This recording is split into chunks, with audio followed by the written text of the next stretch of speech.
Eginen diote autopsia Donibane Loitzunen eraildako emakumeari indarkeria zantzu basatiekin topatu zuten hotel batean ostiralean, bikotekideak atxilotuta jarraitzen du eta fiskalak nahitara eragindako erailketa egozten dio. Arratsaldeon ikusentzuleok eta elkarretaratzea deitu dute arratsalde hontan hemen Donibane Loitzuneko plazan erailketa matxista hau salatzeko. Bestalde La Pasem gaskoieraren aldeko korrika amaitu daia da. Kilometro batean parte hartu zuen AEK korrikako ordezkaritza batek eta hain justu lasterka amaituko dugu gaur. Ongi etorri.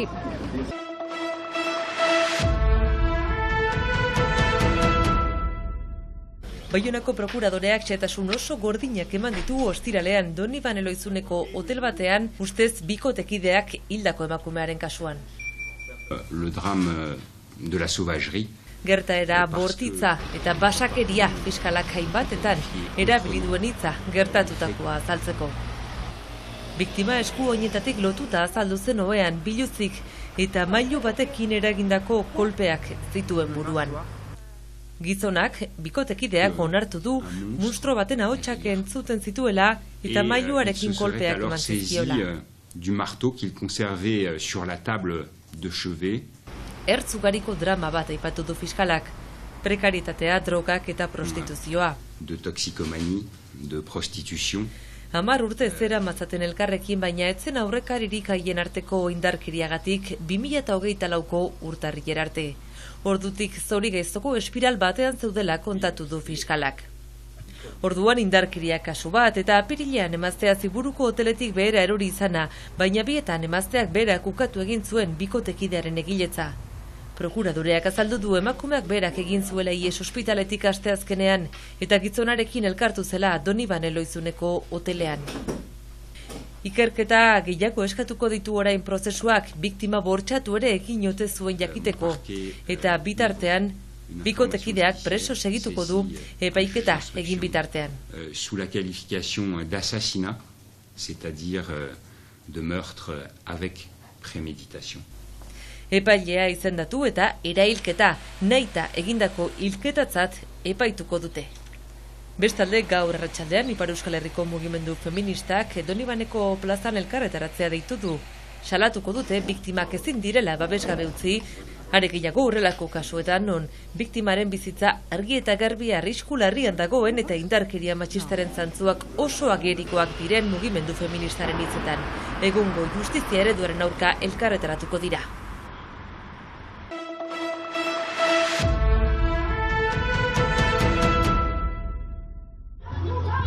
Asteburuan bururatu da Monde Marsanen La Pasem gaskoieraren aldeko korrika. Tarbetik hasita 1100 kilometro, 6 egun eta 5 gau lekuko eskuz esku pasa eta hizkuntza biziarazteko asmo.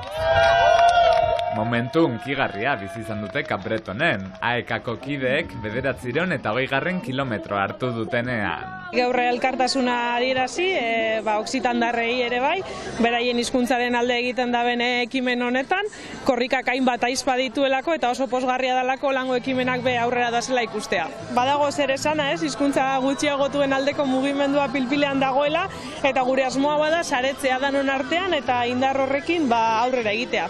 Euskal Herritik ere iragantzen lasterketa larun batean, Zuberoatik eta Xarnegu eskubaldetik, Aturri ertzetik, hizkuntzak elkarrekin defendatzeko.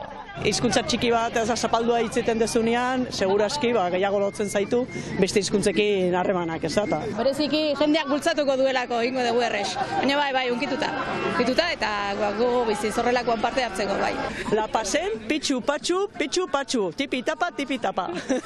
Hizkuntza gutxituen aldeko aldarriak ozen jarraituko du datozen egunetan. Maiatzaren 17an beste bi korrika ere hasiko dira.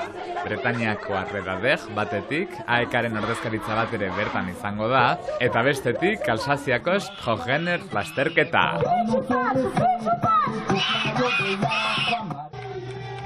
Biarritzeko maratoia izan da asteburu hontan 12.000 parte hartzailerekin eta beroa ere protagonista aurten.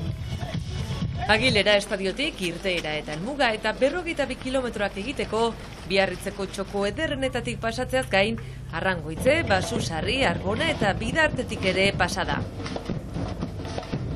3. edizio honetan modalitate ezberdinak izan dira maratoiaz gain. Maratoi erdia, 12 kilometrokoa, errelebekoa, aurrena eta ibilaldia. Irudi hauekin amaituko dugu gaurko saioa, bihar arte.